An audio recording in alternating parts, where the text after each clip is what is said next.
Puji Tuhan.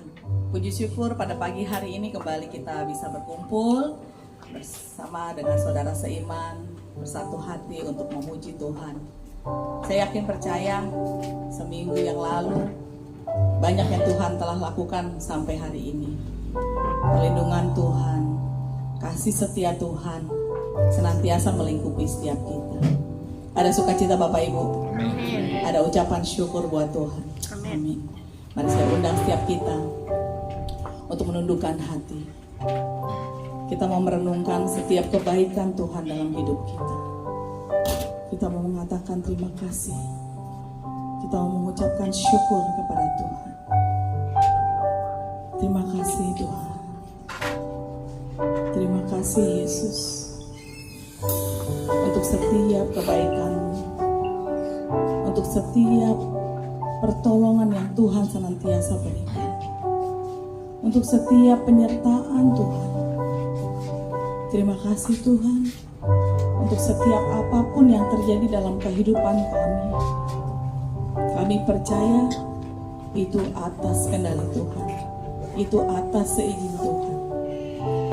Ajar kami Tuhan untuk selalu mengucap syukur, apapun itu mengucap syukur. Engkau baik, teramat baik Tuhan. Terima kasih Tuhan. Terima kasih. Terima kasih Yesus. Kami bersyukur buat keluarga kami. Kami bersyukur Tuhan setiap pekerjaan yang Kau berikan kepada kami. Kami bersyukur untuk setiap pelayanan Tuhan. Kami bersyukur Yesus. Terima kasih Tuhan. Sebab Kau Allah yang layak disembah. Hanya Kau Allah yang layak ditinggikan. Terima kasih Tuhan. Haleluya. Kami bersyukur.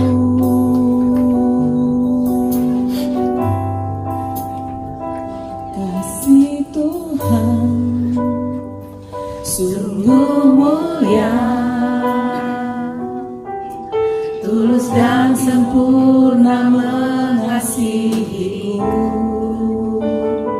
Pengorbanan di Kalvari sungguh berharga, Kau tebus dosaku. Terpujilah Tuhan Yesus, ditinggikan di atas pujian. Dari dalam lubuk hatiku, ku sujud dan berterima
setiap kebaikan-Mu Yesus. Ajar kami Tuhan, ajar kami untuk selalu percaya bahwa rencana-Mu adalah rancangan yang indah Tuhan untuk kehidupan kami. Terima kasih Yesus, terima kasih. Tuhan, kami mulai ibadah kami pada pagi hari ini. Kami rindu Engkau berkati Tuhan. Kami rindu Kau jamah Tuhan. Kami rindu Kau urapi Tuhan. Kami rindu Kau pulihkan Yesus. Biar pemulihan terjadi Tuhan di tempat ini. Kami mau pulang Tuhan menjadi pribadi yang baru Tuhan. Lebih kuat Tuhan di dalam Tuhan. Terima kasih Yesus, terima kasih.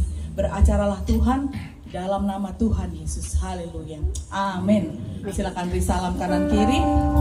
Katakan Tuhan Yesus baik. Tuhan Yesus baik. Kita mau menaikkan segala pujian kita kepada Tuhan.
itu.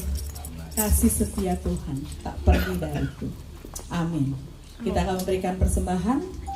Saya minta Ibu Nababan untuk pemimpin. Mari kita bersatu dalam doa.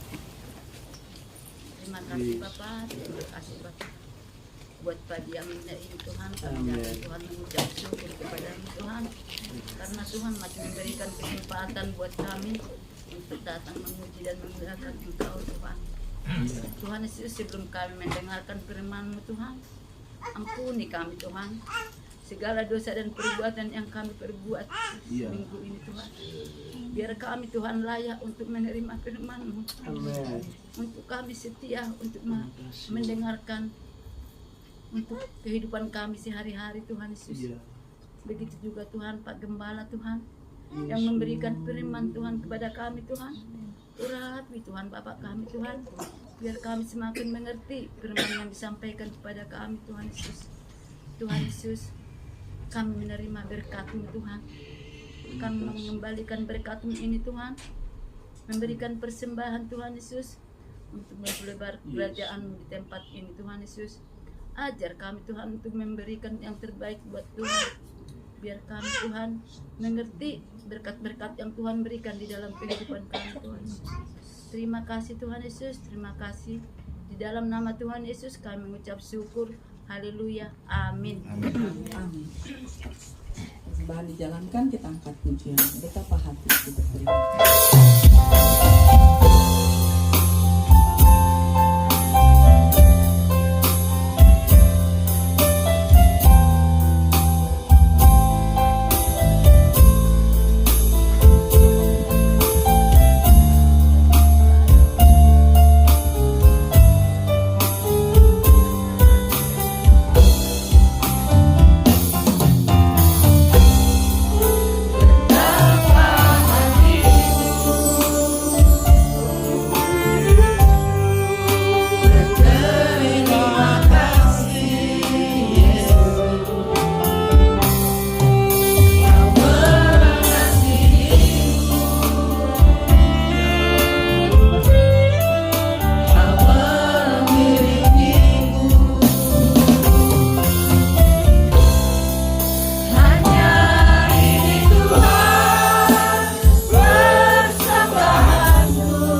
Engkau pakai Tuhan hidup kami Tuhan. Untuk setiap pekerjaan Tuhan yang ada. Layakan kami Yesus untuk menjadi pelayan Tuhan di dunia ini. Biarlah hidup kami Tuhan, hidup yang menjadi kesaksian Tuhan. Ampuni Tuhan setiap dosa dan salah kami. Ampuni Tuhan setiap dosa dan salah kami. Layakan kami Tuhan. Kami mau percaya bahwa Engkaulah penolong kami. Kami mau percaya Tuhan. Kami mau percaya hidup kami aman Tuhan bersama-mu. Terima kasih Tuhan. Meskipun Tuhan tak menolongku, Meskipun duri dalam dagingku, ku tetap memilih dan percaya dan mengucap syukur.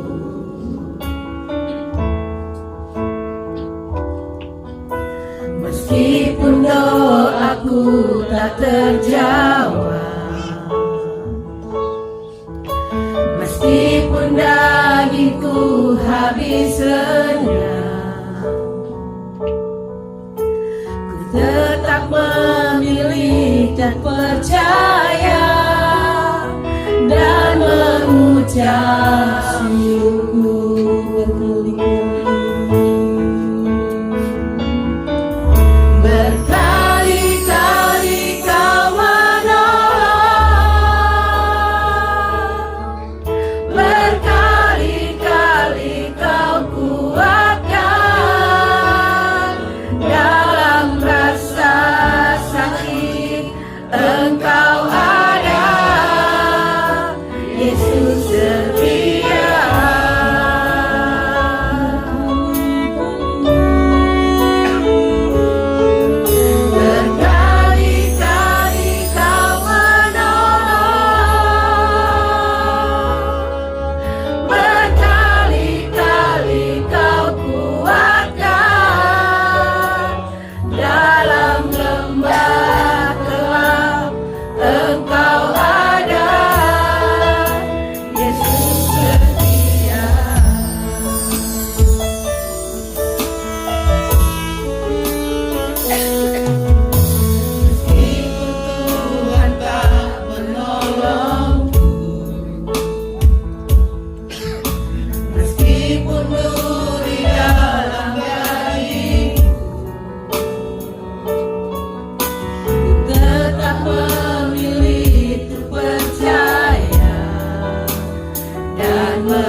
Pagi hari ini kami kembali datang kepadamu ya Tuhan, dengan hati yang mengucap syukur buat apa yang Tuhan telah berikan dalam kehidupan kami. Hari berganti hari, musim terus berlalu, tapi kami terus melihat tangan-Mu yang kuat itu menolong kami, memimpin hidup kami, sehingga kami boleh ada sebagaimana kami ada saat ini. Tuhan, ajarkan kepada kami tentang kebenaran hidup, supaya sungguh hari-hari hidup kami adalah hari-hari hidup yang menyenangkan hati Tuhan, hari-hari hidup yang boleh mempermuliakan nama Tuhan. Tolong kami ya Roh Kudus, untuk kami boleh hidup di dalam kebenaran firman-Mu. Pagi hari ini kami ingin mendengar kebenaran firman-Mu, mengajar, mendidik, dan menasihati kami lewatnya. Dan kiranya Tuhan, apa yang kami dengar pagi hari ini, Engkau membuat kami semakin hari boleh semakin berkenan di pemandangan mata-Mu. Tahirkan hamba-Mu secara khusus ya Tuhan, sehingga apa yang keluar daripadanya bukan pemikiran manusia, tetapi suatu kehendak Allah bagi milik kepunyaannya. Terpuji nama-Mu, demi nama-Mu Yesus kami berdoa dan mengucap syukur. Haleluya. Yang percaya boleh bersama katakan amin. Silakan duduk Bapak Ibu Saudara yang dikasihi oleh Allah. Haleluya. Shalom. Salam sejahtera di dalam Kristus Yesus. Saya bersukacita karena Tuhan terus memberikan anugerah-Nya kepada kita. Ya, saya juga menyapa, mungkin saudara ada yang di rumah karena tidak bisa hadir, dan saudara tetap beribadah. Kiranya anugerah Tuhan juga melimpah dalam kehidupan Bapak Ibu Saudara yang tidak bisa hadir pada pagi hari ini, tetapi yang tetap setia menantikan janji Tuhan. Bapak Ibu Saudaraku yang dikasihi oleh Tuhan, kalau kita belajar tentang bagaimana hidup orang-orang yang mengasihi Tuhan atau sebagai umat Tuhan, maka sungguhnya yang kita bisa pahami bahwa orientasi kehidupan orang-orang percaya adalah tinggal di dalam Dia. Bukan satu kebetulan kalau kemudian jemaat ini juga memiliki satu tujuan utama, tema utama adalah tinggal di dalam Dia. Sebagaimana yang dikatakan di dalam Injil Yohanes pasal 15 ayat 4 sampai dengan ayat yang 8, maka dikatakan di sana, kamu akan berbuah banyak dan kamu akan disebut muridku kalau engkau tinggal di dalam Dia dan firman-Nya tinggal di dalam kamu. Nah, Bapak Ibu Saudaraku yang dikasihi oleh Tuhan, maka kita perlu bersama-sama belajar ya. Dengan supaya kita disebut sebagai murid-murid Kristus, kita berbuah banyak, maka kita harus tinggal di dalam Dia. Nah, menarik, hari ini kita bisa melihat bersama-sama ya. Yang mau saya ambil pada bagian ini bukan di dalam konteks Injil Yohanes, tetapi itu menjadi dasar bagi kita bersama-sama. Kalau kita disebut sebagai murid Tuhan, maka kita harus berdaya guna. Kalau kita disebut sebagai murid Yesus, maka kita harus hidup sama seperti halnya Kristus hidup. Nah, mari kita akan lihat bersama-sama apa yang ingin disampaikan pada pagi hari ini terkait dengan arti kehidupan yang sejati itu seperti apa. Nah, Bapak Ibu Saudaraku yang dikasihi oleh Tuhan, Paulus memberikan nasihat, Paulus memberikan pengajaran kepada jemaat di Filipi ya. Nanti kita akan lihat bersama-sama. Mari kita buka di dalam Filipi pasal yang ketiga. Ya. Filipi pasal yang ketiga, buka Alkitab kita. Saya berharap saudara bawa Alkitab ya. Gereja mesti bawa Alkitab. Filipi pasal yang ketiga, mulai ayat yang pertama sampai dengan ayat yang ke-14. Tapi saya tidak bacakan semuanya. Nanti saudara, Bapak Ibu Saudara bisa lihat bersama-sama apa yang sebetulnya Paulus ingin sampaikan di sana di dalam Filipi pasal yang ketiga, ayat yang pertama sampai dengan ayat yang ke-14. Nah, menarik saudara, ya. Paulus mengatakan di sini, menuliskan hal ini lagi kepadamu tidaklah berat bagiku dan memberi kepastian kepadamu. Ada sesuatu yang mendorong Paulus untuk menuliskan hal ini. Tentu saja ketika Paulus menuliskan surat ini, Paulus tidak dalam kondisi yang baik-baik saja. Ya, kita tahu bersama-sama bahwa surat Filipi itu ditulis oleh Paulus ketika Paulus berada di penjara di Roma. Kenapa dia dipenjara? Bukan karena melakukan perbuatan jahat, bukan karena melanggar hukum, bukan karena melakukan tindakan kriminal, tetapi satu hal, kenapa dia berada di penjara? Di dalam Filipi pasal 1 ayat 12-13 dijelaskan di sana, dia dipenjara karena pemberitaan Injil. Dia dipenjara karena nama Kristus. Nah, kalau kita melihat di dalam kondisi dia yang tidak baik-baik saja, Paulus masih mampu menghibur dan mengingatkan jemaat pada waktu itu. Nah, di dalam Filipi pasal yang ketiga ini, saudara, sesungguhnya adalah nasihat Paulus kepada jemaat di Filipi, di mana Paulus mengingatkan kepada jemaat pada waktu itu tentang bahayanya pengajar-pengajar sesat, pengajar-pengajar palsu yang menekankan tentang Taurat dan menganggap diri mereka adalah orang-orang yang paling sempurna karena mereka telah melakukan hukum Taurat. Nah, Paulus perlu menasihatkan ini, ya, karena rupa-rupanya banyak orang yang memegahkan diri mereka dan menganggap bahwa pengajaran mereka lah yang paling benar. Karena itu Paulus perlu kemudian menceritakan apa yang dimaksudkan sebenarnya dengan kebenaran sejati. Kalau kita perhatikan ya di dalam ayat-ayat berikutnya, Paulus menggunakan 3 ungkapan ya, yang dipakai untuk menggambarkan para pengajar sesat tadi.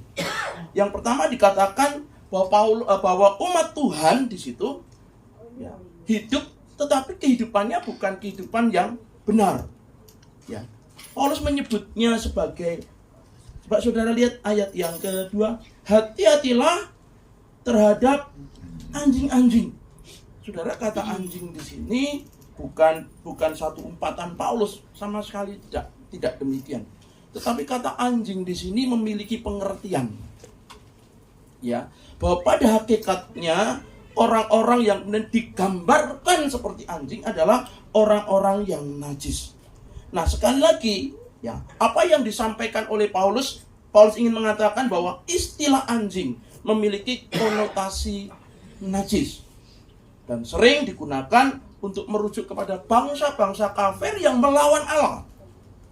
Karena itu ketika kemudian Paulus menggunakan istilah hati-hati terhadap anjing-anjing, maka Paulus menasihati jemaat agar waspada terhadap orang-orang Yahudi yang hidup pada waktu itu, tetapi kehidupannya adalah kehidupan yang dipenuhi dengan warna atau kebiasaan dalam kehidupan najis. Orang-orang kafir yang tidak mengenal Allah. Bayangkan, mereka menyebutnya dirinya umat Tuhan. Mereka menyebut dirinya adalah orang-orang pilihan Tuhan. Tetapi hidup mereka tidak mencerminkan kehidupan yang mengenal Allah. Karena itu Paulus mengatakan hati-hati terhadap anjing-anjing.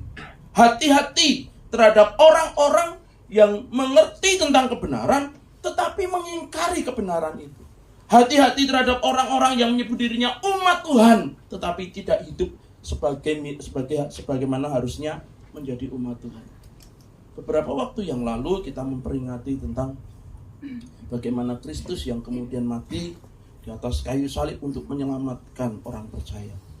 Kalau saudara perhatikan, banyak orang Kristen yang hidup hari-hari ini, mereka menyebut dirinya adalah orang Kristen, tetapi mereka sesungguhnya adalah seteru salib Kristus. Ini yang berbahaya. Banyak kali kita tidak bisa membedakan mana yang menjadi milik kepunyaan Kristus atau yang memang benar-benar mereka adalah murid Kristus yang dipilihnya sendiri. Nah, karena itu saudara, pada bagian ini Tuhan mengingatkan kepada kita, ya, label kekristenan tidak cukup. Apa artinya kekristenan kalau hidupnya sebagai seteru salib Kristus? Apa artinya kekristenan kalau hari-hari hidupnya adalah hari-hari hidup yang bertentangan dengan Kristus? Dan orang-orang yang seperti ini, Yohanes mengatakan, disebut adalah anti-Kristus. Jadi anti-Kristus bukan orang yang di luar di sana. Anti-Kristus justru muncul dari tengah-tengah kita, yang menyebut dirinya sebagai milik kepunyaan Kristus, tetapi menyangkali Kristus, hidup mempermalukan nama Tuhan. Saya berharap bahwa kebenaran pagi hari ini mengingatkan kepada kita, supaya jangan sampai kita berbangga karena kita menjadi orang Kristen, tetapi hidupmu justru mencemooh atau kemudian mempermalukan nama Tuhan. Bukankah itu yang terjadi dengan Israel?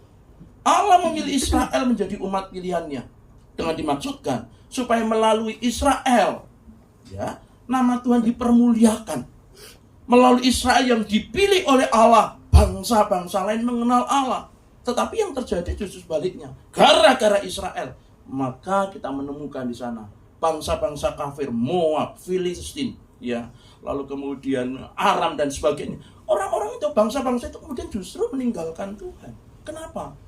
Karena Israel sebagai umat pilihan Tuhan tidak mencerminkan hidup sebagai milik kepunyaan Tuhan. Ungkapan ini juga kemudian terjadi pada waktu masa Paulus. Maka Paulus mengatakan, hati-hati terhadap anjing-anjing. Mereka orang-orang yang dipilih Tuhan, tetapi hidup mereka adalah seperti orang kafir yang tidak mengenal Tuhan. Seperti orang-orang yang justru kemudian mempermalukan nama Tuhan. Lalu ungkapan yang kedua, saudara, dikatakan di sana, kita menemukan hati-hati terhadap pekerja jahat. Saudara, umat Tuhan namun hidup dalam kemunafikan. Mengapa mereka menjadi munafik? Karena mereka merasa diri mereka paling benar. Itu yang terjadi pada jemaat di Filipi. Ya, ada orang-orang yang menganggap diri mereka benar. Mereka merasa bahwa mereka memiliki banyak karunia roh. Lalu mereka hidup kemudian serampangan. Mereka merasa dirinya paling baik dibandingkan dengan orang yang lain.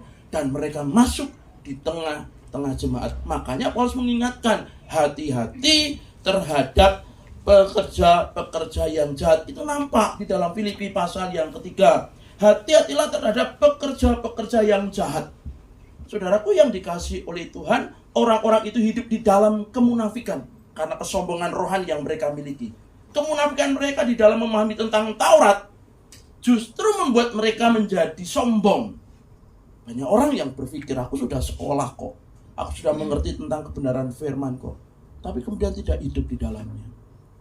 Saudara, pagi hari ini Tuhan mengajarkan kepada kita supaya jangan menjadi orang-orang yang sombong rohani.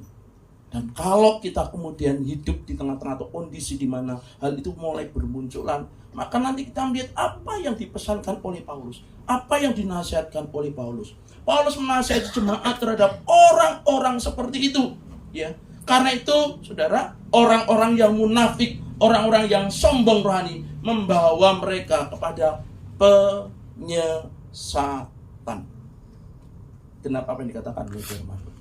Bahwa pada hari akhir zaman ini akan muncul penyesat-penyesat. Mereka menyesatkan bukan menyesatkan dengan sesuatu yang kelihatannya apa ya? Yang kelihatannya bertentangan dengan kehidupan ini. Enggak. Kelihatannya baik. Ya, kelihatannya manis. Tetapi pada hakikatnya mereka adalah orang-orang yang kemudian membunuh. Mereka adalah orang-orang yang kemudian membuat kita kemudian tersesat. Lalu ungkapan yang ketiga di sana, ya, hati-hatilah terhadap penyunat-penyunat palsu. Menarik, saudara. Kalau kita bicara tentang masalah sunat dalam konteks masyarakat Yahudi, maka sunat itu menjadi tanda bahwa mereka adalah keturunan Abraham. Dan orang-orang Yahudi sangat bangga disebut sebagai keturunan Abraham. Mengapa mereka bangga disebut sebagai keturunan Abraham? Karena kepada Abraham lah Allah berjanji bahwa dia akan memberkati Abraham dan keturunannya. Nah, karena itulah mereka kemudian menandai hal itu dengan sunat. Sunat dianggap sebagai bagian daripada janji Allah. Sunat dianggap menjadi tanda bahwa orang itu menjadi milik kepunyaan Tuhan. Tapi menarik, Paulus mengingatkan, hati-hati terhadap penyunat-penyunat palsu. Ya, mereka bangga disebut sebagai keturunan Abraham, tetapi mereka tidak hidup sesuai dengan iman Abraham. Ya, ini menjadi persoalannya. Saudara, lihat kehidupan kekristenan dewasa ini. Mereka mengatakan bahwa kami ini adalah penerima janji Tuhan. Kami adalah orang-orang yang dipilih oleh Tuhan. Kita dipilih, ya, jadi umat Tuhan.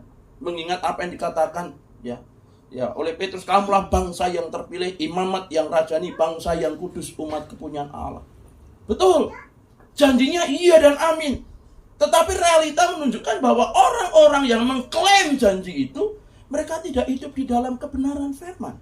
Nah, itu menjadi persoalan. Itu menjadi masalah di dalam kehidupan kita. Karena itulah, saudaraku yang dikasih oleh Tuhan. Next slide.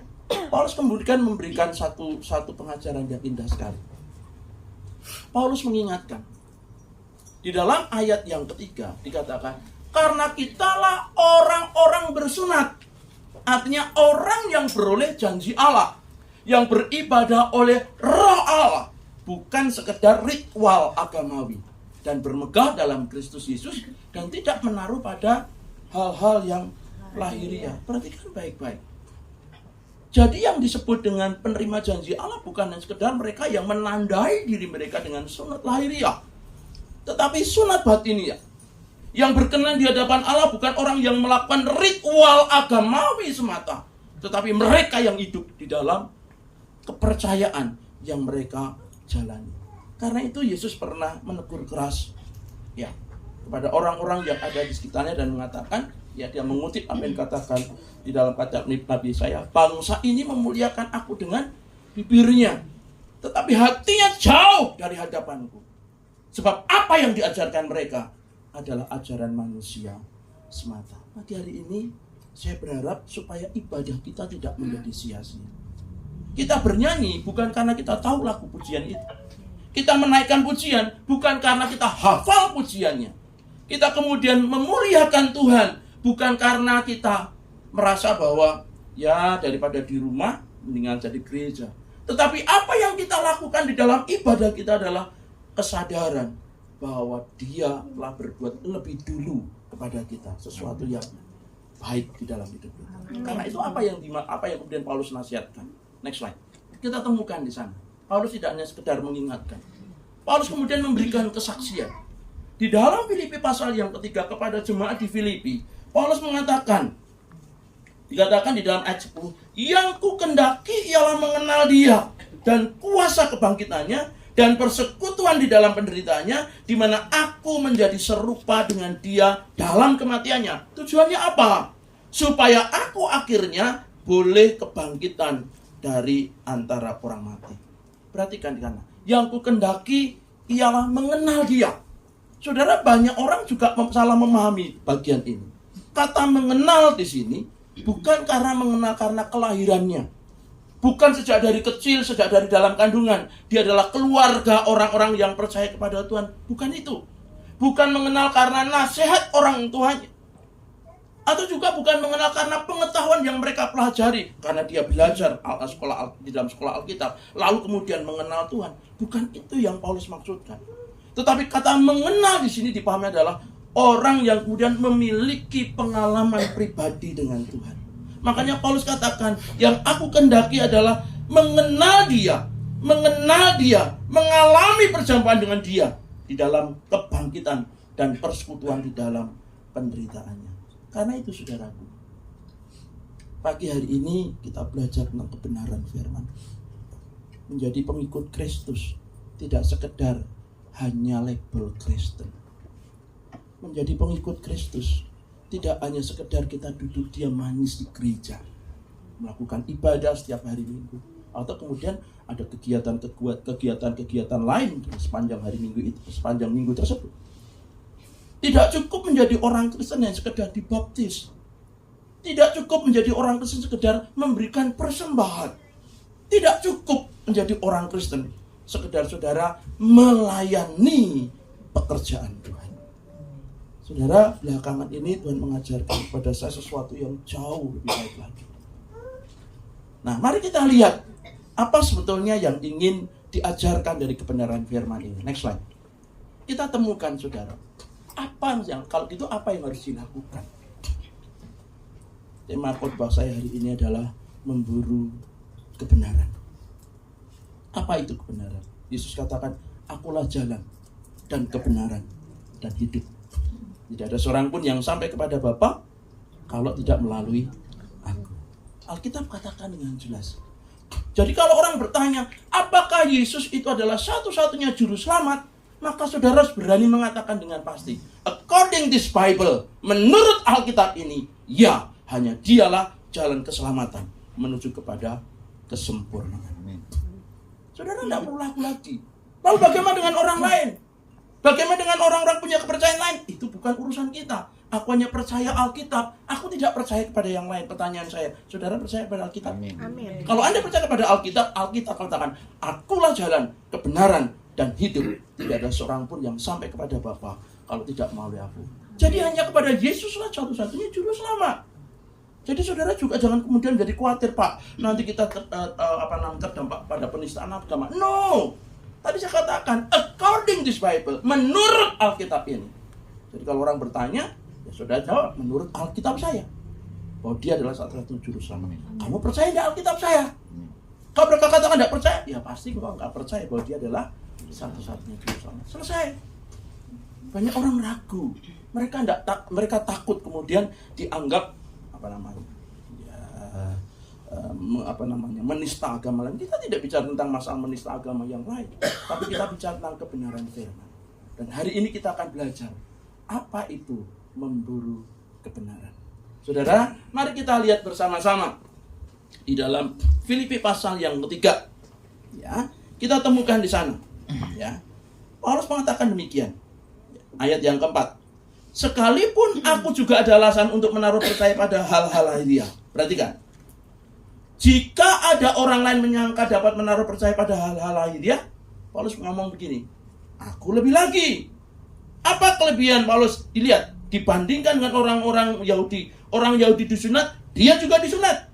Dia disunat pada hari ke-8 dari bangsa Israel. Dia juga orang Israel. Dari suku Benyamin. Dari 12 suku Israel. Dia salah satu. Ya, dari suku tersebut, yaitu suku Benyamin. Artinya bahwa kepadanya juga memperoleh janji Allah. Perhatikan lagi, ya.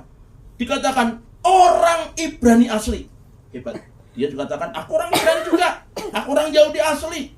Tentang pendirian terhadap hukum Taurat dikatakan. Tidak main-main. Dia katakan aku orang Farisi. Tentang orang-orang yang kemudian kegiatan mereka kepada bangsa-bangsa lain, Paulus mengatakan tentang kegiatan itu, aku penganiaya jemaat. Tentang kebenaran dalam mentaati hukum Taurat, aku tidak bercacat. Lihat. Dalam beberapa kali tulisannya, Paulus menyatakan bahwa dia bukan orang Yahudi KW. Tapi dia memang betul-betul orang Yahudi. Kalau tentang Taurat, bukan dia sekedar mengerti tentang Taurat. No, dia adalah seorang ahli hukum. Atau seorang ahli, ya seorang yang memahami tentang hukum Taurat. Kenapa? Karena dia adalah murid Gamaliel. Ya, raksasa Yahudi yang mengerti tentang Taurat. Ya, dari garis Farisi, garis keras. Orang yang dibandingkan dengan orang-orang Yahudi yang lainnya, dia memiliki mumpuni lebih daripada orang lain. Tapi perhatikan baik-baik, saudara. Ketika berbicara tentang kebenaran, maka kebenaran yang Paulus maksudkan, yang kemudian disampaikan kepada orang-orang Filipi, bahwa kebenaran tidak sekedar berbicara tentang ketaatan secara lahiriah. Saya sudah singgung. Kalau kita berbicara tentang memburu kebenaran, mencari kebenaran, memburu Tuhan, mencari Tuhan, maka hal yang pertama, tidak sekedar berbicara tentang ketaatan secara lahiriah. Hal-hal yang bersifat lahiriah itu bukan menjadi hal yang utama. Bila yang menjadi ukuran kebenaran untuk memperoleh keselamatan adalah hidup keagamaan secara lahiriah, ritual agamawi semata, maka Paulus dengan berani dan penuh keyakinan mengklaim dirinya adalah orang yang taat beragama, sebab ia seorang penganut agama Yahudi yang fanatik. Tapi saudara perhatikan di dalam ayat yang kelima, apa kata Paulus? Paulus mengatakan demikian, ya. Mulai ayat berikutnya. Ayat 7 maksud saya. Tetapi apa yang dahulu merupakan keuntungan bagiku, sekarang kuanggap rugi karena Kristus. Persis seperti yang dilakukan oleh Yesus ketika Yesus berkhotbah di bukit. Dia mengatakan, kalau hidup keagamaanmu tidak lebih benar. Perhatikan kalimat saya. Kalau hidup keagamaanmu tidak lebih benar. Matius pasal 5 ayat 20. Tidak lebih baik daripada ahli Taurat dan orang Farisi, maka engkau tidak masuk di dalam kerajaan surga. Saudara lihat ya. Tuntutan menjadi orang Kristen itu tidak gampang. Jadi salah kalau orang mengatakan menjadi orang Kristen itu gampang. Asal percaya Yesus selamat, enak aja. Tidak begitu. Alkitab katakan, kalau engkau percaya dalam hatimu, mengaku dengan mulutmu bahwa Yesus adalah Tuhan, maka kau diselamatkan. Betul, itu tidak salah. Tetapi yang menjadi persoalan tidak hanya cukup percaya dalam hati, mengaku dengan mulut, tetapi ada tindakan-tindakan lain yang harus mengikutinya supaya hidupmu dan hidupku berkenan. Tidak cukup hidup seperti ahli Taurat orang-orang Yahudi, ya, yang hidup di dalam ketekunan mereka di dalam Taurat. Tidak cukup hidup seperti ahli Taurat orang-orang Farisi yang beribadah setiap hari, yang mengamalkan puasa seminggu 2 kali, yang berdoa sehari 5 kali. Tidak cukup.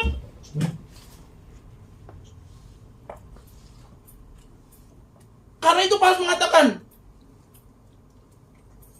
dengan lantang sekali, inilah yang dilakukan Paulus, tidak lagi mengingat masa lalunya. Dikatakan bahwa dia orang yang hebat, mengerti betul tentang Taurat, tahu betul tentang tata cara ibadah Israel, orang-orang Yahudi, tahu betul bagaimana hidup sebagai miliknya. Tapi bagi Paulus itu tidak cukup.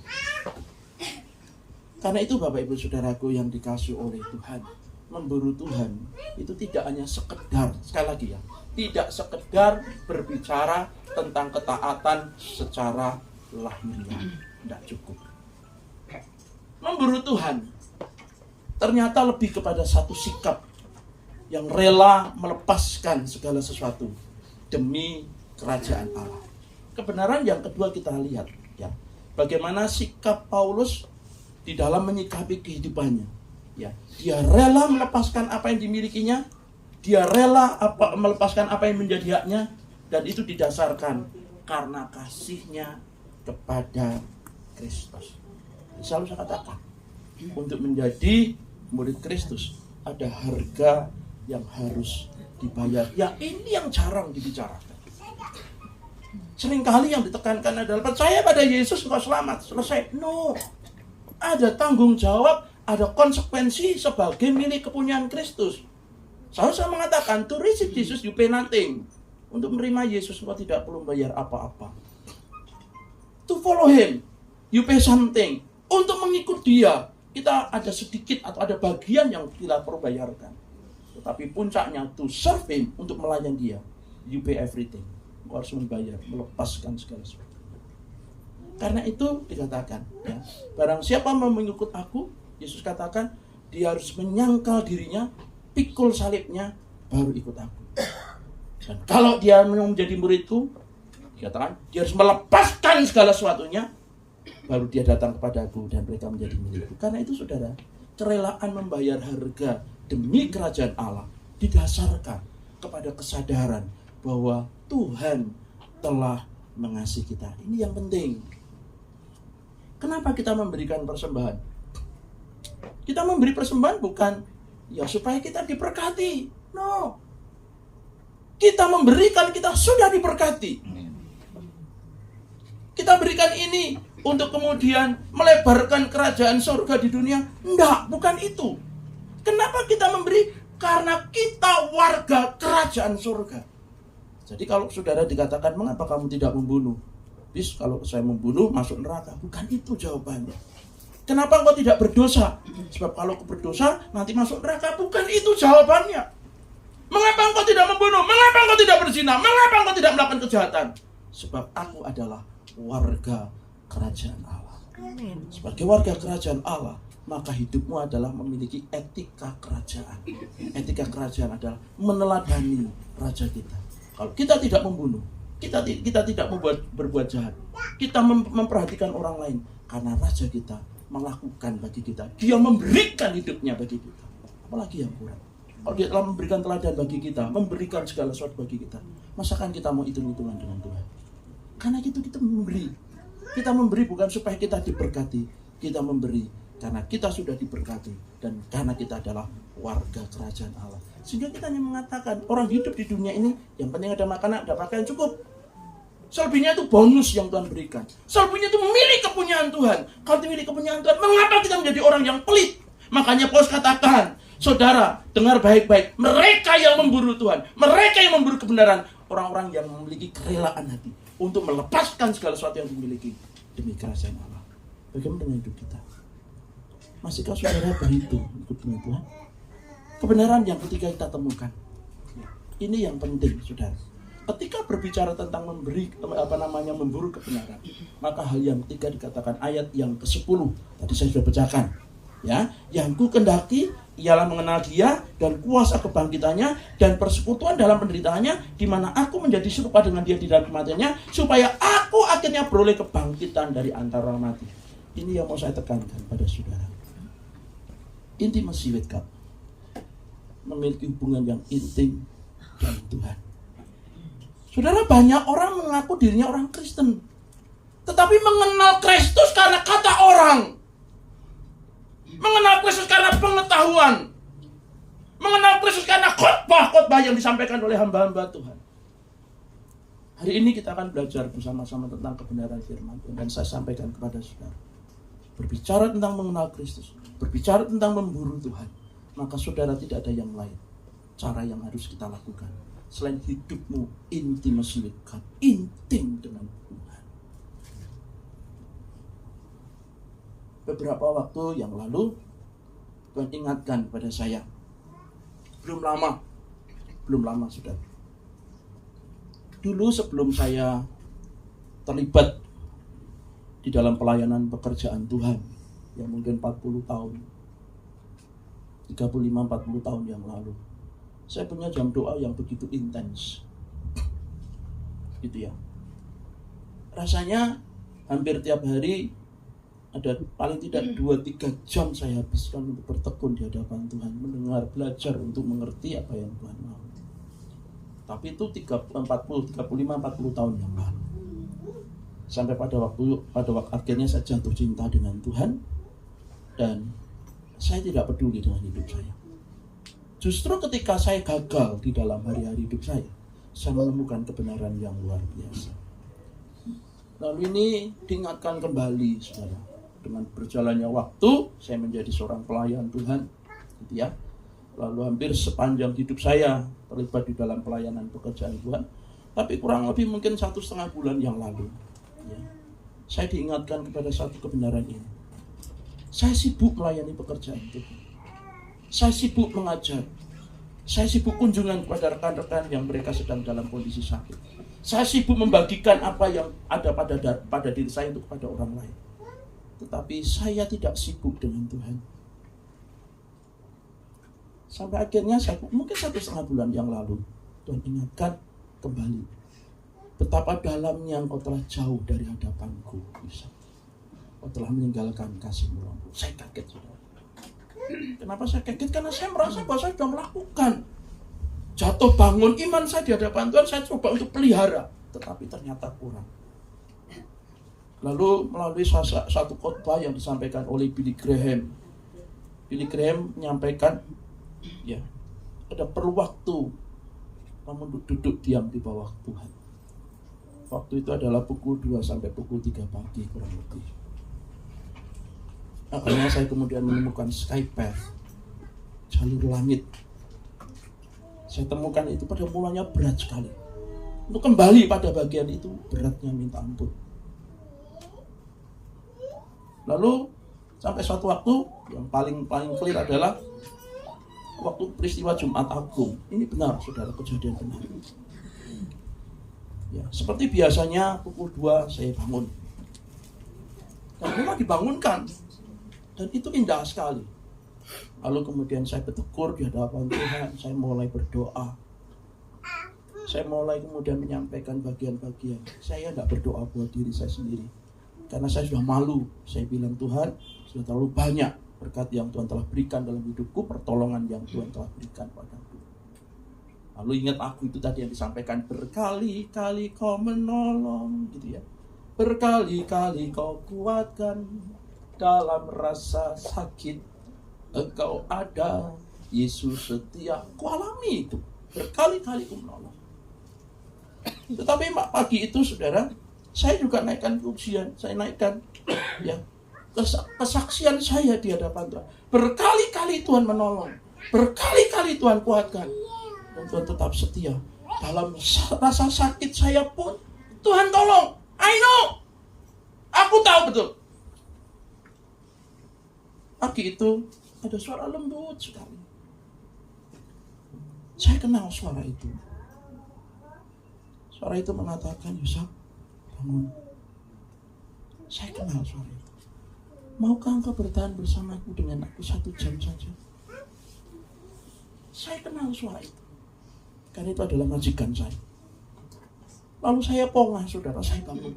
Saya bilang begini, Tuhan, jangankan cuma 1 jam, 3 jam, 4 jam pun, aku akan mendampingimu. Aku akan bersama denganmu. Pongah. Itu kejadian Jumat Agung, saudara.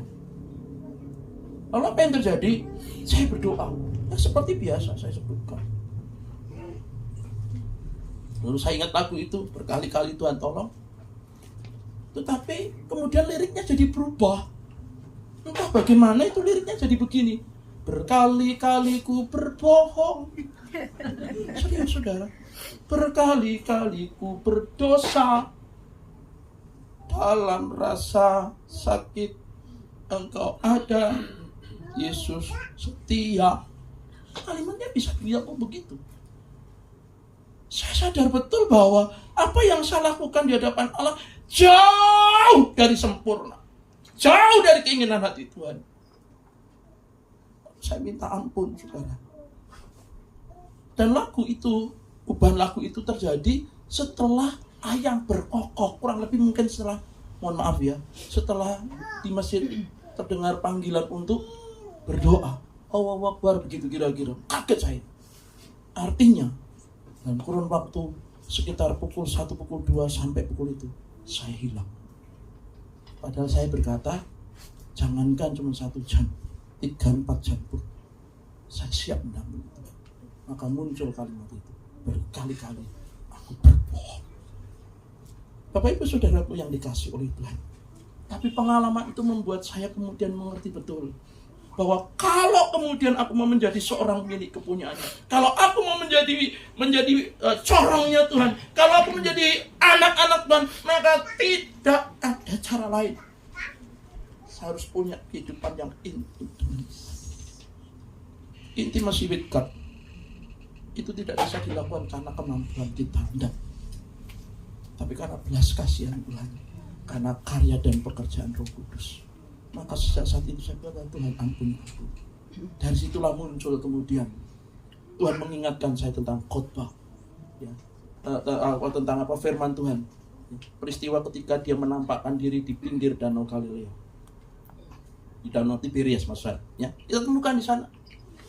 Yesus bertanya kepada kepada Petrus, apakah engkau mengasihi aku lebih daripada mereka? Kata yang dipakai adalah kata agapas, mengasihi Tuhan dengan kasih yang tidak menuntut balas. Lalu Petrus menjawab, Tuhan, engkau tahu bahwa aku mengasihimu. Tetapi kata kasih yang digunakan bukan dengan kata agapas atau agape, tetapi kata filio. Dia hanya mampu berkata, aku bisa mengasihi engkau dengan kasih. Kasih yang bisa dilakukan, kasih persaudaraan. Orang baik, aku berbuat baik. Yang kedua, Yesus kembali bertanya, apakah engkau mengasihi aku?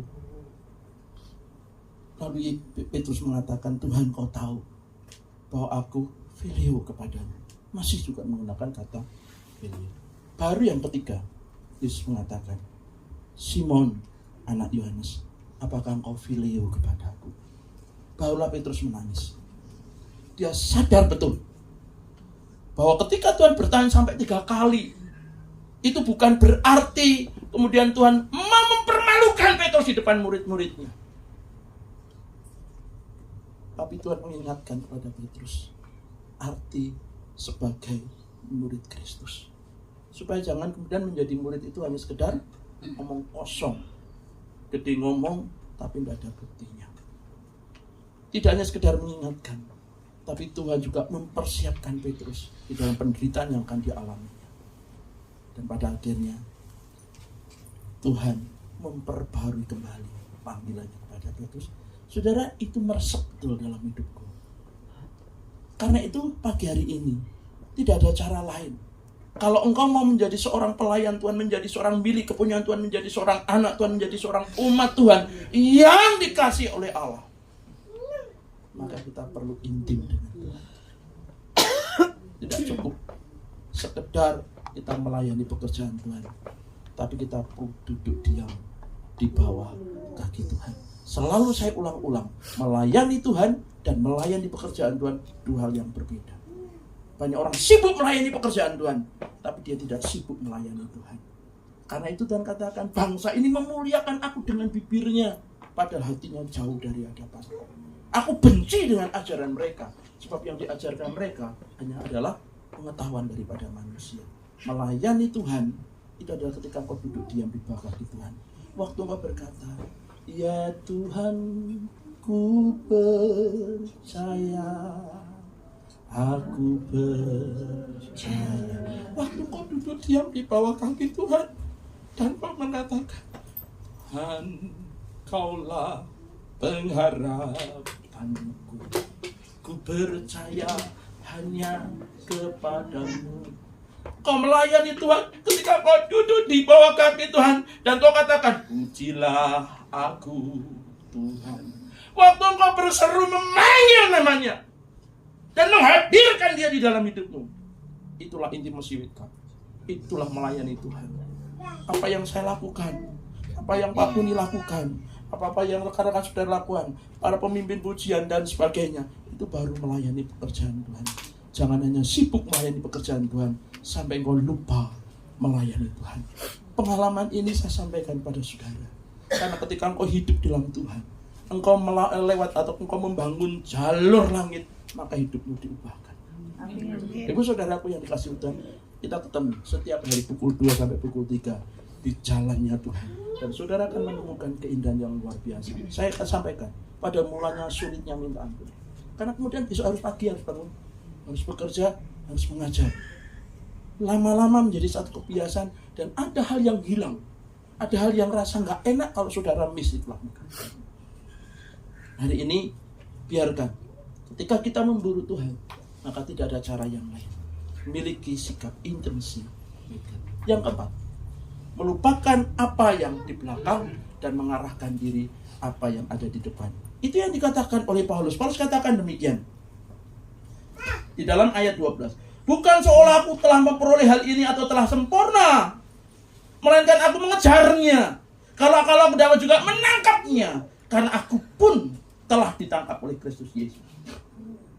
Saudara-saudara, aku sendiri tidak menganggap bahwa aku telah menangkapnya, tetapi ini yang kulakukan. Aku melupakan apa yang telah di belakangku dan mengarahkan diri kepada apa yang di hadapanku. Saudaraku, fokus kepada Tuhan. Kebenaran yang keempat, fokus hidup kita, orientasi hidup kita bukan kepada diri kita sendiri. Pagi hari ini yuk belajar yuk menjadi pengikut Kristus. Goal tujuan kita bukan surga. Banyak orang yang kemudian hidupnya adalah yang penting masuk surga. Enggak. Bukan itu tujuan orang Kristen. Karena bagi orang Kristen surga itu sudah diberikan ketika engkau percaya kepada Kristus. Surga menjadi milikmu. Ingat kan? Yohanes Pembaptis mengatakan apa? Bertobatlah, kerajaan Allah sudah dekat. Berilah dirimu dibaptis, maka engkau akan diselamatkan. Betul? Yesus juga mengatakan, bertobatlah, kerajaan Allah sudah dekat. Kerajaan Allah di antara kamu, kerajaan Allah ada di hadapan, bahkan ada di dalam hidup. Ketika kita menerima Kristus, maka kerajaan Allah itu menjadi milik kita. Karena itu tujuan orang Kristen bukan surga. Karena surga sudah diberikan, sudah menjadi milik kita. Damai sejahtera, sukacita, ya, apalagi ya, kebenaran, ya, keselamatan sudah diberikan kepada kita ketika kita menjadi pengikut Kristus, menjadi milik kepunyaan Kristus. Ketika mulut kita mengaku, hati kita percaya kepada Kristus. Kalau demikian tujuan kita apa, Pak? Menjadi serupa dan segambar dengan Allah. Karena itu lupakan, ya, lupakan kemegahan lahiriah, lupakan segala dosa dan pelanggaran, arahkan tujuanmu kepada Kristus. Fokus hidup kita adalah Kristus. Kristosentris.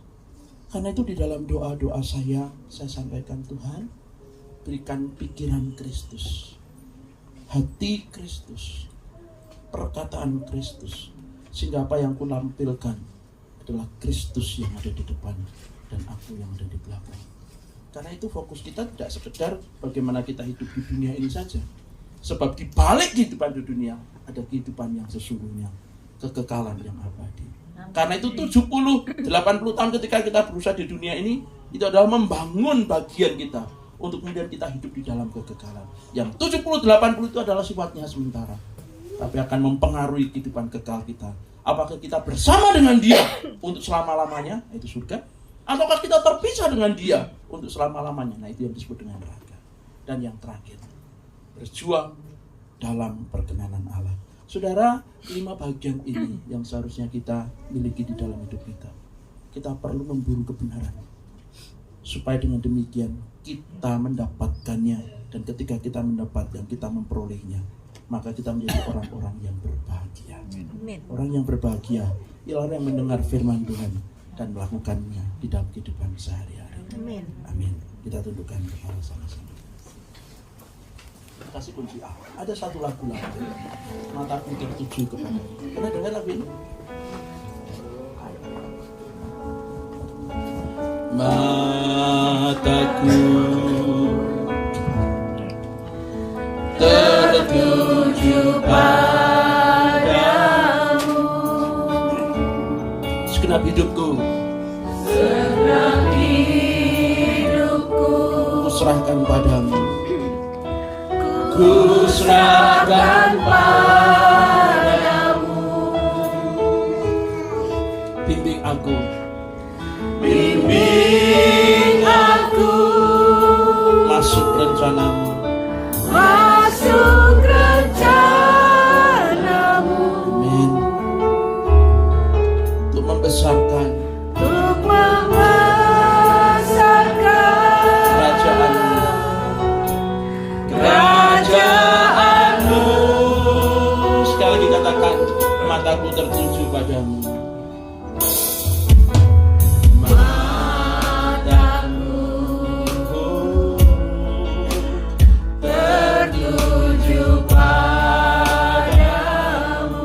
Segenap hidupku serahkan padamu.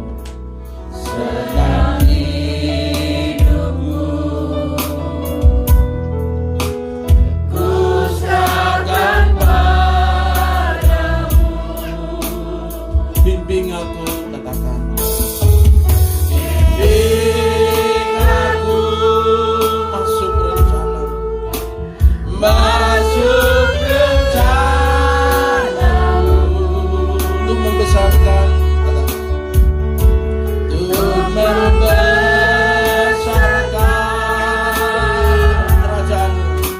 kerajaanmu.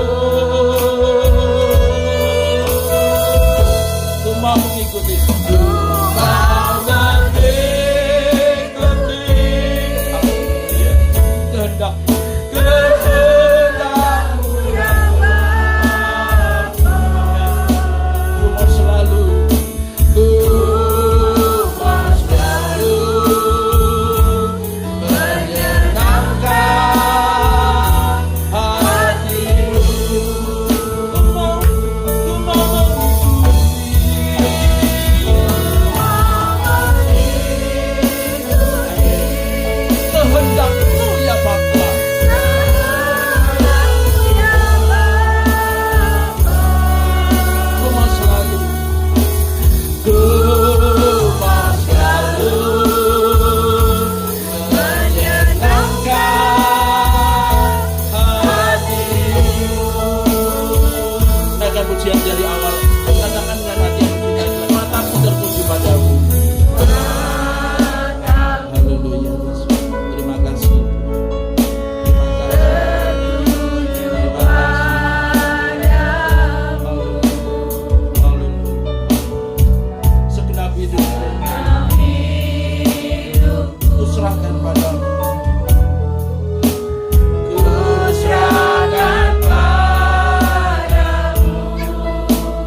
Haleluya Yesus, terima kasih. Pujilah Aku Tuhan, katakan dengan tulus.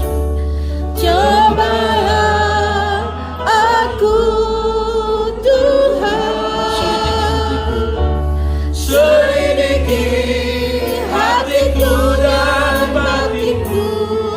Mataku tertuju padamu. Mataku tertuju padamu. Aku cinta padamu Tuhan. Aku cinta padamu Tuhan. Aku rindu hadiratmu Tuhan. Aku ingin selalu dekat padamu, menikmati kehadiranmu. Saudara yang dikasihi oleh Tuhan, biarkan pujian ini mengajarkan kepada kita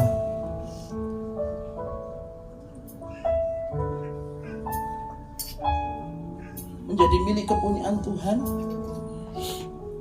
memburu kebenaran. Tidak sekedar berbicara tentang ketaatan secara lahiriah, tidak sekedar melakukan ritual agamawi semata, tetapi ketika kita berbicara untuk menjadi milik kepunyaan Tuhan, maka kita rela melepaskan segala sesuatunya, bahkan hak kita sebagai seorang manusia, kita rela persembahkan kepada Tuhan. Oleh karena kasih Kristus di dalam hidup ini, memburu kebenaran sesungguhnya adalah satu sikap yang benar di hadapan Tuhan. Hidup dalam pengenalan akan Kristus, hidup dalam persekutuan dengan Dia. Karena itu mari kita memiliki keintiman dengan Tuhan, memiliki persekutuan dengan Dia, bukan sekedar kebiasaan, tapi sebagai satu kehausan, haus, lapar akan kebenaran. Karena itulah yang dikehendaki oleh Tuhan. Biarkan kita memandang ke depan dan tidak selalu mengingat ke belakang. Fokus kita hanya kepada Kristus, yang pada akhirnya Dia dipermuliakan di dalamnya. Terima kasih. Haleluya. Ku nyanyi Hosana bagi Rajaku yang duduk di tahta. Aku muliakan dan ku agungkan, Kau layak disembah. menyanyi Hosana. Hosana bagi Rajaku yang duduk di tahta. Aku muliakan dan ku agungkan, Kau layak bagi Rajaku yang duduk di tahta. Aku muliakan dan ku agungkan, Kau layak disembah. Yang pria saya katakan punya pujilah aku. Pujilah Yang pria, wanita berdoa tulus, dengan tulus. Biarkan Tuhan menyentuh hidupmu. Biarkan Tuhan koreksi hidupmu. Biarkan Tuhan memperbaiki sebelum terlambat. Tuhan ingin menjadi milik kemuliaan. Katakan lebih sungguh lagi betapa Engkau mengasihi dia. Bukankah Dia telah mengasihimu lebih daripada yang lain? Engkau terlalu berharga di mata Aku. Engkau terlalu mulia di mata Tuhan. Masihkah manusia dia? Masih kamu hidup di dalam dosa? Masih kamu meninggalkan? Masih kamu menjadi seteru salib Kristus? Menikmati kita bertobat di hadapan Tuhan. Yang wanita saja katakan, pujilah aku Tuhan. Pujilah aku Tetapkan dengan kesungguhan hatimu Tuhan. bahwa Engkau memang mengasihi Tuhan. Cobalah Engkau mencintai Tuhan lebih dari apapun di dunia. Dia hatimu melekat kepadanya. batinku dan Jangan pernah lepaskan tanganmu. hatiku. Jangan pernah lepaskan dia dari genggam. Mataku tertuju padamu. Katakan dengan sungguh, dengan cintamu yang tulus. Aku cinta padamu Tuhan. Aku rindu hadiratmu Tuhan. Aku ingin selalu dekat Dengan doa padamu, kami Tuhan. Haleluya. menikmati Mari kehadiratmu. bersama bersorak. Katakan nyanyi Hosana.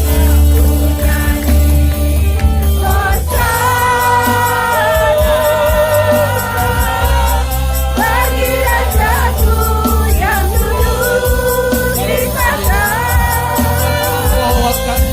aku muliakan dan ku agukan.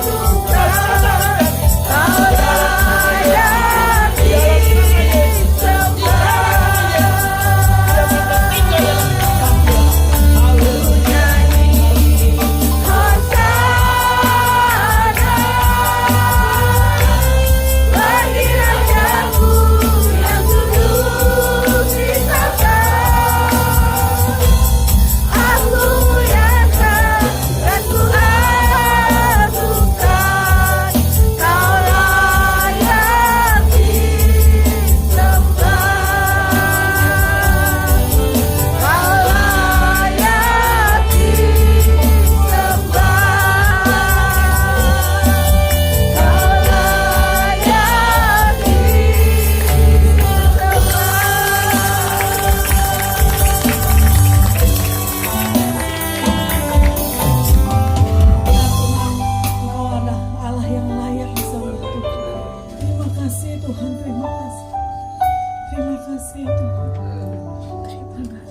Biarlah Tuhan, setiap firman yang kami dengar pada hari ini menegur kami, mendidik kami Tuhan, untuk lebih lagi Tuhan intim terhadap-Mu. Ajar kami Tuhan, untuk dapat Tuhan memberikan hidup kami untuk Tuhan. Benar Tuhan, benar Tuhan, berbicaralah terus Tuhan. Ajar kami Tuhan, pimpin tiap langkah kami Tuhan, sehingga kami hidup seturut dengan rencana-Mu. Ampuni setiap dosa salah kami. Ampuni setiap dosa salah kami Tuhan. Oh, ikut Engkau Yesus. Terima kasih Tuhan. Terima kasih Tuhan. Terima kasih Tuhan untuk setiap firman yang boleh kami dengar. Biarlah firman-Mu terus tertanam dalam hati kami. Dan lebih lagi Tuhan, kami dapat melakukannya dalam kehidupan kami. Biarlah firman ini berbuah Tuhan dalam kehidupan kami. Engkau berkati Bapak Yusuf Tuhan serta keluarga Tuhan. Biarlah Engkau berkati dalam setiap pekerjaannya, pelayanannya Tuhan. Dapat membawa jiwa-jiwa lebih lagi mengenal Engkau Tuhan. Terima kasih Kau pakai lagi lebih luar biasa Yesus. Di dalam nama Tuhan Yesus. Haleluya. Amin. Amin.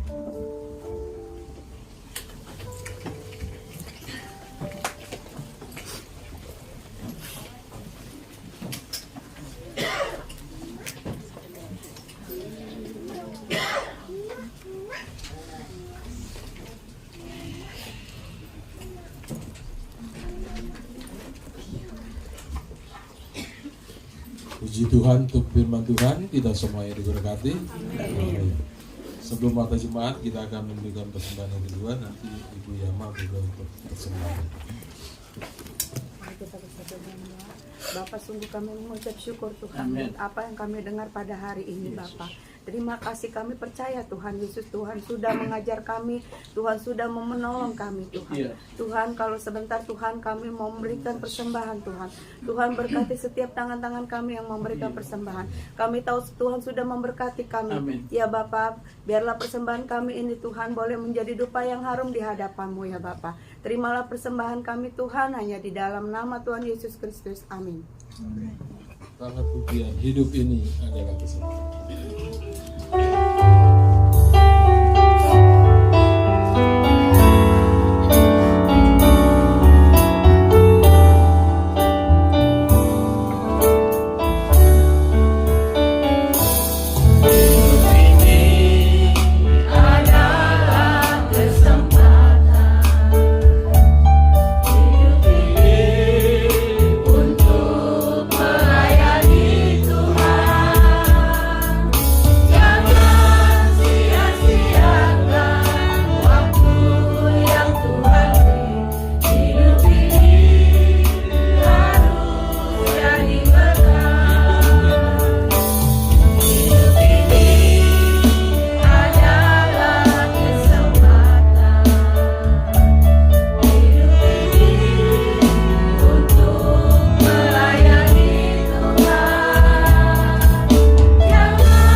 Menjadi dupa yang harum di hadapan Tuhan. Waktu jemaat pada pagi hari ini, Gembala Jemaat dan seluruh jemaat mengucapkan terima kasih atas pelayanan firman kepada Bapak Pendeta Dr. Yusak Setianto. Kiranya Tuhan memberkati dan menjadi berkat bagi banyak orang. Amin. Setelah ibadah umum dilanjutkan dengan sekolah minggu pukul 10, ibadah remaja dan pemuda pukul 12 siang. Kebaktian kaum ibu Selasa tanggal 20 Mei jam 3 sore di gereja. Pemimpin pujian Ibu Lubis, doa dan kolektan Ibu Mira, firman Tuhan oleh Bapak Gembala. Ibadah pujian dan penyembahan hari Kamis tanggal 22 Mei jam setengah 8 malam via Zoom. Pemimpin pujian Ibu Rianti, firman Tuhan oleh Ibu Rini. Kebaktian kaum Bapa Sabtu tanggal 24 Mei jam 7 malam di gereja. Pemimpin pujian Bapak Subuh, doa dan kolektan Bapak Robert, firman Tuhan oleh Bapak Stefanus. Jadwal kebaktian minggu depan, Minggu tanggal 25 Mei jam 7 pagi. Pemimpin pujian Ibu Linda, singer Saudari Neri dan Ibu Rianti, doa persembahan Ibu Heni, kolektan Bapak Eben dan Bapak Robert, penerima tamu Bapak dan Ibu Kiki, LCD Saudara Excel, firman Tuhan oleh Bapak Gembala. Dukung dalam doa untuk GBI Jalan Profesor Hamka, untuk para hamba-hamba Tuhan, untuk aktivis gereja, juga untuk setiap program-program gereja yang ada, khususnya untuk rencana renovasi gereja, ya. Jadi mulai besok hari Senin kita akan mulai, ya, renovasi atap gereja. Jadi kita dukung dalam doa dan dana, ya, supaya nggak ada orang-orang jahat yang mengganggu atau menghalangi pembangunan gereja kita. Amin. Ya, amin.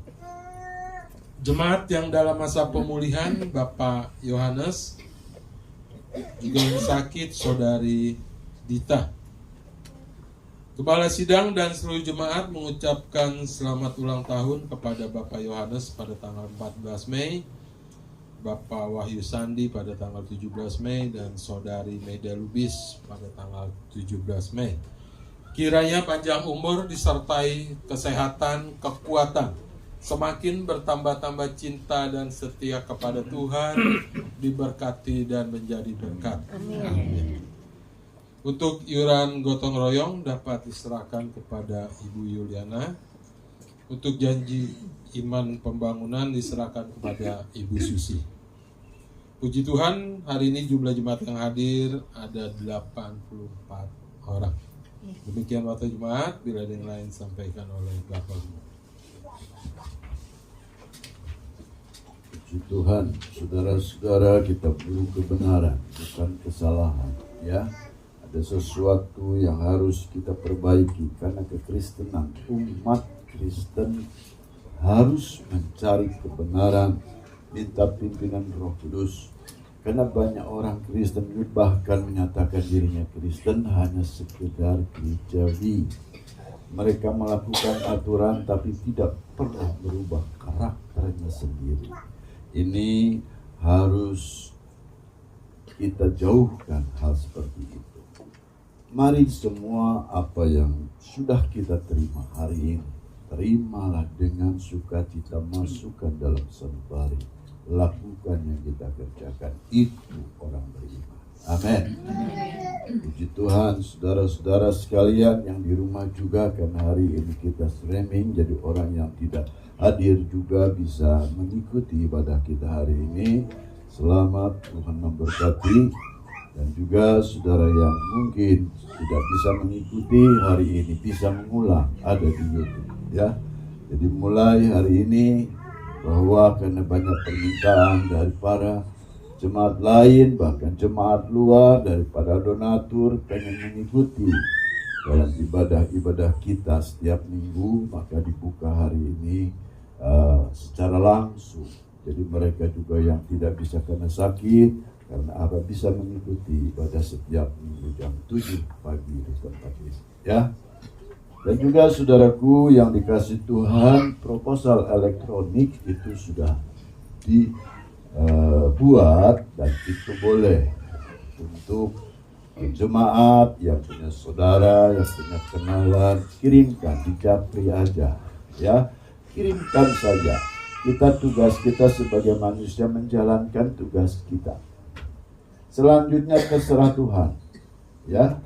Karena dengan proposal elektronik yang sudah kita sebarkan ke saudara, ke keluarga besar, mungkin ke grup-grup saudara keluarga, silakan sampaikan saja dengan sendirinya. Mereka kalau tergerak hatinya Roh Kudus, kita cuma berdoa, Tuhan bekerja. Nanti banyak ke rekening GBI Jalan Profesor Hamka, nomor BCA itu pada masuk. Dan saya melihat, sudah mulai ada yang masuk satu, ya, NN gitu ya. Dari mana saya nggak tahu tuh. Ya, udah mulai ada yang masuk, ada. Ya, puji Tuhan. Saya juga berusaha hanya menyebarkan saja. Saudara-saudara, ke famili, ke keluarga besar, ke teman-teman yang kira-kira punya potensi, ya. Sebarin aja proposal. Sudah selesai. Kita cuma hanya klik doang, apa susahnya, ya. Nanti Tuhan yang bekerja. Mereka bisa membaca letter proposal, ada pembangunan gereja, ada nomor rekening, ya, dan sebagainya. Ya, kita lakukan tugas kita. Jangan hanya kita berpikir dan berkata, terserah Tuhan, jangan mengharapkan manusia. Kita tidak mengharapkan manusia. Cuma hanya bagian kita melakukan tugas bagian manusia. Selanjutnya terserah Roh Kudus. Amin. Hanya gitu saja. Jadi biar Tuhan yang menggerakkan, ya. Bagi saudara-saudara yang belum janji iman, ya, kemarin kan di daftar janji iman ternyata sudah mencapai sekitar berapa itu? Janji iman sekitar 70 berapa? 75 jutaan sudah, ya. Dan ternyata sampai NN kemarin baru seminggu ini aja sudah mencapai berapa yang sudah masuk? 23 juta 23-an ya. Puji Tuhan, walaupun baru dana sekian kita memulai untuk minggu depan kita laksanakan. Mungkin saudara-saudara yang belum, silakan. Nggak usah takut, nggak usah malu. Pak, saya cuma kecil. Mau cash, boleh langsung temui Ibu Susi. Bu Susi, saya untuk pembangunan 50.000. Saya untuk pembangunan 20.000. Langsung aja, nggak apa-apa. Saudara terbantu begitu. Kalau saudara mau langsung, selalu tiap minggu nanti rekening BCA GBI Jalan Profesor Hamka coba dibuka. Ya. Jadi nanti saudara atau mau langsung di elektronik, ya langsung aja. Tek. Langsung kirim ke Ibu Susi bukti transferannya, ya. Nah ini BCA 2560929234 atas nama GBI Jalan Profesor Hamka. Tiap minggu ini selalu tampilkan ya, takut jemaat ada kala lupa. Tampilkan aja, siapa tahu mereka mau langsung. Karena sekarang sudah canggih, ya semua serba elektronik dan canggih. Oleh karena itu, saudaraku, semua bisa secara digital, ya kita lakukan yang secara japri dan sebagainya dengan digital. Itu untuk secara perorangan langsung. Nanti juga kita bikin proposal tertulis ini untuk badan-badan usaha, buat perusahaan-perusahaan, buat kirim, karena saya juga sudah melaporkan ke Badan Pekerja Daerah dan mereka suruh bikin Pak surat permohonan, nanti didukung oleh gereja-gereja, bahkan BPD pun ada dananya untuk pembangunan gereja. Oleh karena itu perlu tertulis khusus. Jadi tidak hanya proposal elektronik, tertulis khusus. Makanya saya sudah siapkan minta nanti sekretaris bikin surat permohonannya ke Badan Pekerja Daerah Banten khususnya. Ya, nah, Tuhan memberkati. Mari kita akhiri ibadah kita. Kita berjalan dengan iman. Tuhan berikan semua. Ulang tahun. Dana kita membutuhkan 1,25 M ya, karena untuk parkir 100 untuk ini, untuk satu lahan parkir kita membeli lahan parkir 15 kali 70 kali 17 itu 1 M. Jadi pas renovasi plus pembelian tanah parkir, karena ini masalah parkir kita ini cukup sekitar 1,2 M ya. Kita jalan terus. Lalu dia biar bekerja mikir dia. Ya? Nah, mari Tuhan kuberikan semua. Yes.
Hambamu berdoa anakmu yang Tuhan sudah tambahkan 1 tahun.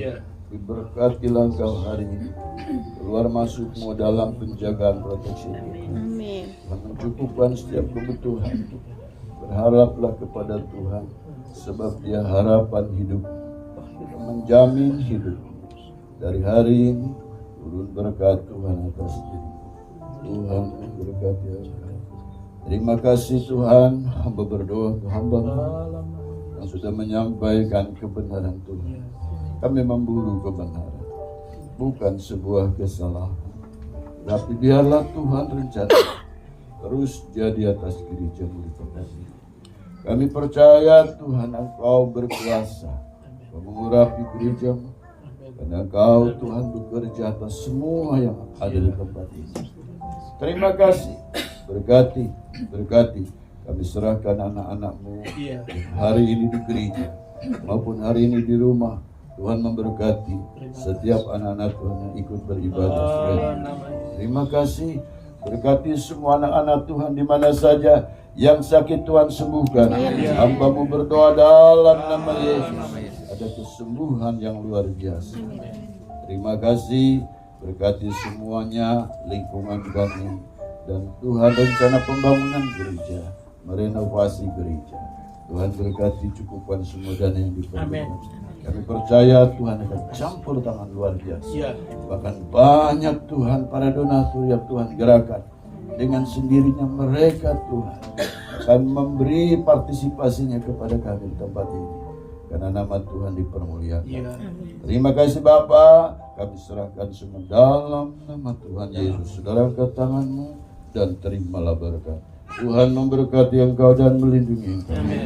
Tuhan menyinari engkau dengan wajah-Nya dan memberikan engkau kasih karunia. Tuhan menghadapkan wajah-Nya kepadamu dan memberikan engkau damai sejahtera. Dalam nama Bapa, Anak dan Roh Kudus, dalam nama Tuhan Yesus Kristus kami berdoa. Terima kasih Yesus. Terima kasih.